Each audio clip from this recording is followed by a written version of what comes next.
Hi hello friends, எல்லோரும் எப்படி இருக்கீங்க? எல்லோரும் நல்லா இருப்பீங்கன்னு நினைக்கிறேன். நம்ம ஏற்கனவே ஜிகே சிலபஸ் பார்த்துருப்போம். அதில் எது ஃபஸ்ட்டு ப்ரிஃபரன்ஸ் கொடுத்து படிக்கணும், எது மார்க் அதிகமாக கேட்டிருக்காங்க அப்படிங்கிறத நம்ம இப்போ பார்க்கலாம். ஃபஸ்ட் ஒன் என்னென்னா, ஜிகேயில் பாலிட்டி, இந்திய ஆட்சியல், அதுதான் ஃபஸ்ட்டு. எந்த குரூப் 1, குரூப் 2, குரூப் 4 எதுக்காக இருந்தாலும் அதில் தான் அதிக கொஷின்ஸ் கேட்பாங்க. இதில் 15 கொஷின்ஸ் கேட்குறாங்க. எத்தனை கொஷின்ஸ்? 15 கொஷின்ஸ். அடுத்தது இந்திய பொருளாதாரம் மற்றும் தமிழ்நாட்டின் வளர்ச்சி நிர்வாகம், அதில் 20 கொஷின்ஸ் கேட்குறாங்க, 20 கொஷின்ஸ். இப்போது அடுத்தது தமிழ்நாட்டின் வரலாறு, பண்பாடு, மரபு மற்றும் சமூக அரசியல் இயக்கங்கள், அது 20 கொஷின்ஸ் கேட்குறாங்க. இப்போது இந்த 3 சாப்டர் நம்ம முடித்தோம்னாலே 20 20 + 20 40 40 + 15 55 கொஷின்ஸ்க்கு கவர் ஆயிரும்.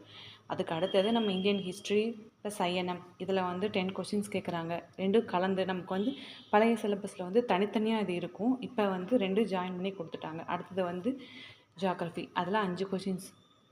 சயின்ஸில் 5 கொஷின்ஸ்.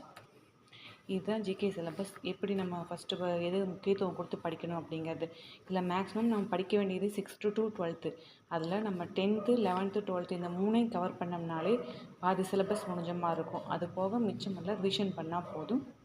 அதுக்கப்புறம் எக்ஸ்ட்ரா சோர்ஸ் என்ன இருக்கோ அது படிக்கணும்.